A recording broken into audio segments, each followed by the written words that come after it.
Why don't we get to the Candace thing? Because this is a setup of what the downstream lack of trust in Kash Patel, law enforcement, and all of that generally is showing, where there is a huge amount of skepticism. Ryan and Emily covered the text messages yesterday that were put in the criminal complaint against Charlie Kirk, alleged assassination, Tyler Robinson, and including these text messages between Robinson and his boyfriend. And in those text messages, he appeared to not only confess to the crime, but also talked about, wanting to go back and retrieve the rifle. However, a lot of people are focusing on some of the particular language that is being used here by Robinson. Candace Owens, one of the more high-profile people, questioning the legitimacy of these messages. Here's what she had to say. Yeah, these messages are clearly doctored, is what I would say. They're doctored. Now, they could decide why they're doing that. Tyler's being forthcoming. We're protecting him in some capacity. I find that to be unacceptable. Okay? Unacceptable. I want every single text message. I want timestamps. It is conspicuous that you are not telling us when this was sent, because it sounds like it's when the campus is on lockdown and he's got to go back and he's got to clean up. And then all of a sudden we're in the next day when his dad is getting clued in after the picture's been released. They're not telling us that. Okay. And you have a right to be a little bit uncomfortable about that, because I'm a lot of bit uncomfortable about that. We need full answers. And as bad as it's presented in Utah, I'm not buying all of it. I'm particularly not buying those text messages. It just seems too stilted, too much like a script, actually a bad script. That's from Steve Bannon and from Candace Owens. Their allegation. I mean, look, nobody really knows. By the way, Matt Walsh, many others have said the same thing. What they're saying is it almost looks as if Robinson is trying to absolve the boyfriend of pre-knowledge of the crime and of helping plan it. I mean, it's theoretically possible. They pointed to Breaking Bad, for example, the famous Walter White scene where he tries to absolve Skyler on the phone. I wouldn't put it necessarily out of the realm of possibility, because if we're being, I mean, look, this is my own pure speculation. The messages are a bit weird. I mean, one of the things Candace... They're really weird. One of the things Candace brings up is vehicle. She was like, go in your text messages and search for the word vehicle.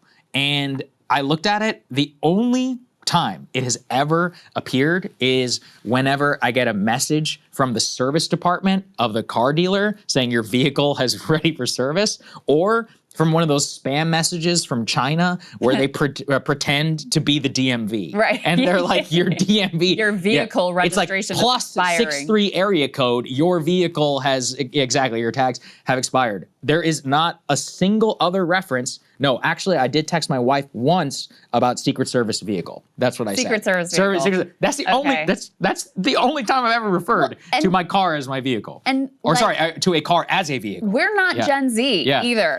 This is a 22-year-old who's typing like, and we had Ryan and Emily had Ken Klippenstein on yesterday, who'd spoken with his friends, who said he was like pretty nonverbal, like he wasn't a very communicative individual. And then you see the, oh, my love, comma. That's the thing that got me, is like the full-on sentences and punctuation, because we're not imagining him at a computer typing. He's supposed to be like on his phone in the midst of what they're searching for him. He just murdered some dude, and he's typing out these full-on like sonnet and using all this FBI speak in terms of the way he's communicating. And then the other part of it is like, it's very fortunate for the FBI that he fills in the blanks of all of the investigation pieces, like talks about the gun, talks about premeditation, talks about where he left him, talks about the outfit change. This part at the end where he's like, remember when I was engraving bullets with these memes? Listen, it may be legit, but to tie it back in with Kash, when you have Kash Patel, who is both an incredibly, you have a politicized FBI run by Kash Patel, who's also an idiot and a moron and incompetent, then you're gonna have basically no one believing what you're putting out. And so I saw this across the board. Like, liberals don't believe it, leftists don't believe it, MAGA doesn't believe it. MAGA's theories kind of fall into two buckets. A bunch of them think that the messages are just completely faked by the FBI because Israel killed him. I don't see any evidence of that. Just putting that out there. That is one theory that is being routinely floated. And then the other bucket, and this is where Candace's theory, is that basically the messages are designed to absolve the roommate, boyfriend, lover. And so that's why they look and feel so strange. To be honest. I mean, listen, I have to see some evidence outside of just they feel weird before I'm going to float or concoct any sort of theory. But I don't think it's like, I think it's very reasonable that people are looking at this and going, this is a way, a 22-year-old text.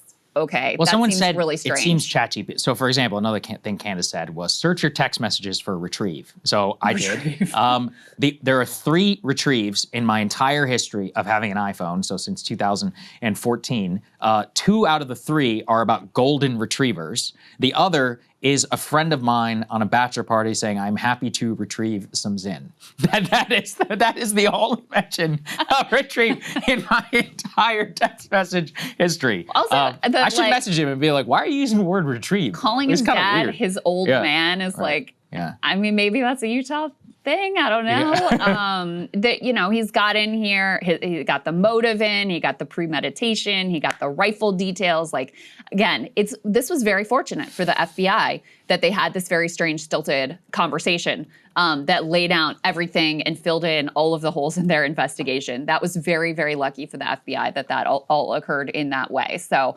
I don't know. I had my daughter, my 17-year-old, look at it, and she was like, "Mom, there is no one that texts like that." And she even noticed things like, okay, so a Gen Z thing is to turn off the auto cap so that at the beginning of you guys stop doing. So at the beginning of sentences, you know, it's not capitalized. They see it as like an old person thing to have your sentences capitalized. And in these texts, half of them are not capitalized, and then half of them are. She also said, you know, how there's like there's ellipses in here too. Now, I don't know if the ellipses are only where they like cut off, you know, because the conversation's not reproduced in full, but she also said those are like old people dots. Anyway, there's just, there's strangeness in the conversation itself. It's very convenient for the FBI. And then when you add to it, Kash Patel being a political apparatchik and an absolute complete moron, then you get across the board people being like, I just don't fucking believe it. Sorry, don't believe it. Our producer Max says calling it a squad car instead of a cop. Yeah, he's onto something there. I mean, I don't even know if I've ever used the term squad car. So to play devil's advocate, okay, this guy is a Mormon raised in this small town, sheltered environment in Utah. And he's very high IQ, potentially autistic. I mean, I'm just speculating. Or possibly. Or mentally ill. Probably or both. Maybe a little bit of both. He just murdered someone. I don't, allegedly. I don't know, you know, maybe that changes your communication style because it certainly doesn't fit with other communications that were released, like from Ken in the Discord messages. But, you know, the level of adrenaline, and you did this, you know, in some ways on behalf of your lover and you're communicating with them. Like if I had to explain them in a non-conspiratorial way, those are the pieces I would put together to say, well, that maybe that's why. But certainly not very intelligent if you were thinking that you were going to get away with this to then go, because he says like, oh, I'm going to take this to, you know, I was hoping I could take this to my grave or, you know, when I'm an old man or whatever, to then go and lay out every constituent element of the crime in easily discoverable text messages. Yeah, so exactly. not the brainiac move there. Again, I reserve the right to be skeptical. I still think it's all weird. The entire thing, it seems odd. It seems quite plausible and reasonable that he is trying to absolve his lover of any potential legal threats. I mean, or of any potential like legal exposure. You will recall the governor had said it did appear that they didn't know anything about it, and that they don't believe at this time that there's some sort of grander conspiracy. I still find that a little bit hard to, I mean, look, the circumstances are weird. Like you had that guy in the crowd. Yes, I understand he was kind of crazy. I don't know. I just find the entire thing a little bit preposterous. They've given us no reason to have confidence in their narrative. That's what I was going to say. Because I have covered this for so long, and now with Kash at the top, it's not just Epstein for me. It's Stephen Paddock. It's, I mean, even some of the, like the Pulse shooting, right? San Bernardino. What else am I thinking? Parkland, Uvalde, the UT, or the Texas church, the church where that guy came in and killed everybody. Like in every single case that I have covered of these, it's either known to FBI or killer is shot, and we don't really, say anything about some of the previous, interactions with that person, and the level of cover-up that usually ends up happening. Remember Uvalde, right? I mean, the Texas governor, the day after, is like, oh, it was heroic, and they responded perfectly, when you could look at the timeline and you're like, what the hell is going on here? They didn't go in for 2 hours or something. I'm very sketched out by this entire thing, especially in the context. I mean, it's kind of like 9/11, if you think about it. The official narrative was they hate us for our freedoms, and that's why it all happened. That's why we need this massive crackdown, and we have to go to war in Iraq, and all of this. And the Saudi pages, don't worry about it. There's still some weird details. Yeah, I mean, in the 9/11 Commission report, right, where they claimed that they found the passport of one of the hijackers on the ground. I don't know. All right, I'm just saying. That's everything else burns up in jet fuel. The passport falls on the ground. Okay, so maybe. To be honest with you, to me, the thing that is most persuasive to me that these text messages are real and genuine is actually that they are so stilted and weird. Yeah, right. That it's like, you're right. That's Occam's razor. Surely whoever was crafting these would do a better job than this.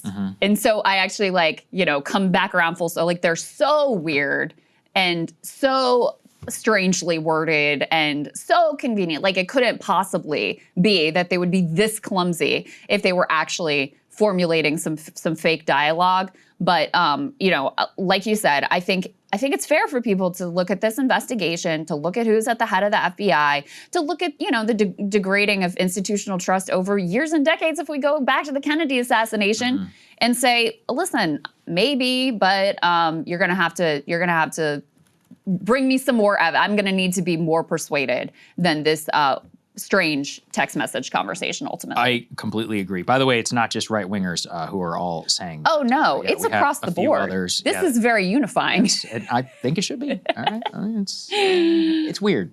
It's weird. Yeah. I think we had Brooklyn Dad Defiant as an example here. Who is that, by the way? Oh, you don't know. This guy is a resistance. He's a resistance icon. I'm shocked you don't. He hated Bernie. Anyway. I've muted most of these folks. Die-hard lib. Okay. I don't believe these text messages were written by Tyler Robinson for a second. I didn't know him personally. I know that no 22-year-old writes text messages like this. This feels like that Steve Buscemi skateboard meme. How do you do, fellow kids? So, it is truly a bipartisan affair. I mean, obviously, liberals don't have any sort of faith in this FBI. There's been a real sort of conspiracy alignment into the right where, some of the conspiratorial, crunchy hippie 9/11 truther types were part of the RFK coalition and are now on, in the MAGA base as well. And so you already have that impulse there. And then you have Cash having just absolutely torched any credibility that he had with his Epstein filing. And then you're asking people to accept things that seem strange where they still have questions. And, it's good luck with making that sell. That's right. All right, let's get to Trump. Hey, if you like that video, hit the like button or leave a comment below. It really helps get the show to more people. And if you'd like to get the full show ad-free and in your inbox every morning, you can sign up at breakingpoints.com. That's right. Get the full show, help support the future of independent media at breakingpoints.com.